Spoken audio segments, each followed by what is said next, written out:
One of the biggest mistakes that I actually made in undergrad is thinking that my certificate alone was going to open an umpteen amount of doors for me. And I've only found out a little bit later that actually there's a lot more that goes into being the outstanding candidate.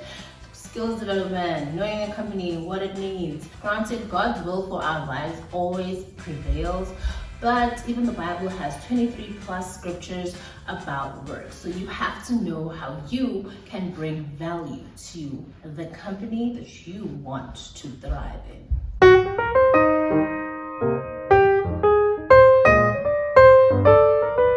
Hello everyone, it's V. Welcome to Kula, where I try to make videos for you guys to hopefully help you build purposeful careers.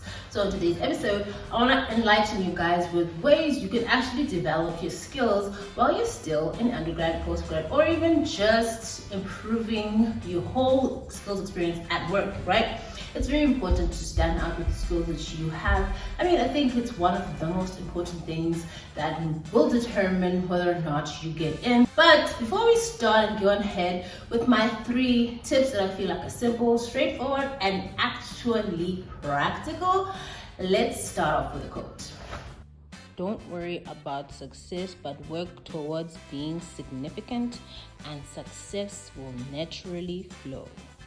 Well, thank you, Oprah Winfrey, surely my favorite woman, not just because she built her whole career through service, but she did it with so much love and passion.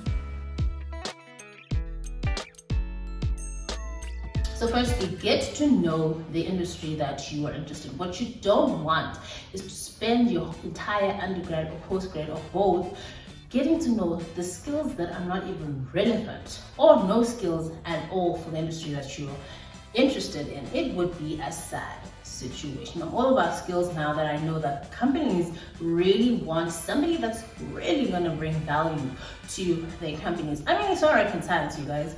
Even we want people of value in our lives. The friends we keep have some value that they bring to our lives. And so it's important to understand what value can you bring through the skills that you can serve the company with. Okay, so next, now that you know what skills are required in the industry that you're interested in, get to doing it. Acquire the skills. I have 2 main ways that I think are very helpful: online and in person. So for online, you can actually do online courses that are probably maybe not offered at your school. Like, let's say you learned that they're using R and you're not actually doing that at your university, or you can learn stuff on YouTube as well. I've learned a lot of stuff on YouTube. I learned how to edit videos on YouTube, how to program on YouTube, how to use fancy stuff on Excel on YouTube. Like, you'd be surprised the amount of free resources that are available out there online. And even some of the courses, you don't actually have to take the courses that you pay for in order to learn certain skills. Just to learn terminology, you guys, it makes such a difference just to learn what it's all about, understanding it. Because another thing is, you never know how you're going to apply it to the industry that is relevant to you. So just familiarizing yourself with the skills and knowing a little bit of this and that. I mean, hey, if you can be an expert, great, but don't be hard on yourself if that's something that you kind of cannot do on your own. And next, in person. In person will be internships, job shadowing, or even an open day. So here's the thing about internships: you get to actually apply the knowledge from your degree and then hopefully learn these kind of skills that are necessary. Let's say a lab that you, I keep talking about a lab, guys, I'm sorry, because that's just the environment that I'm used to. A lab that you are interning in actually uses Excel a lot. Now you can know that, hey, it might actually be useful if I might watch a lot of videos on YouTube or Excel and really just practice doing a lot of my work on there, because it's such a relevant thing at this company that I want to work for.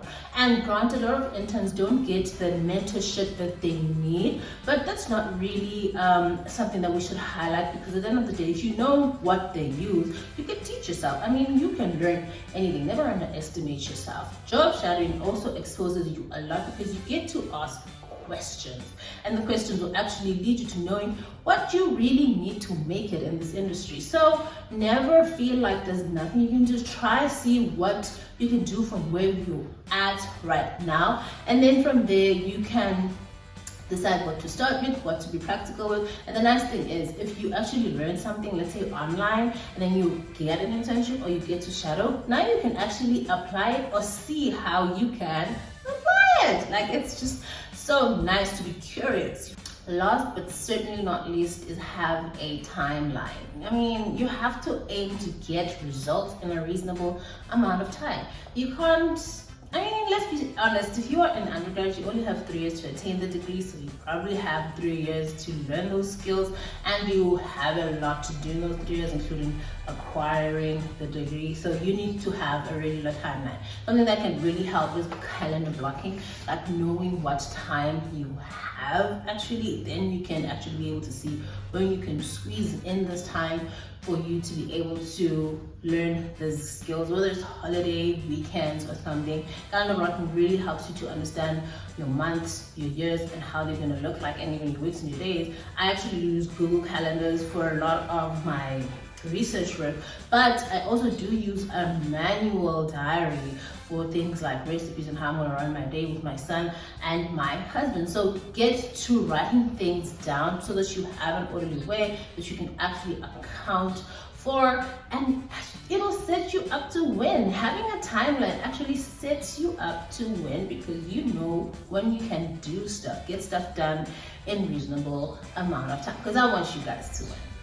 That actually brings us to the end of this episode, and I have a question of the day. What industry are you aiming for currently? Write it on the comments below. Let's engage. Don't forget to subscribe, like, and share, and I hope you guys found at least one thing that you liked about this video, because implementation surpasses knowledge every time.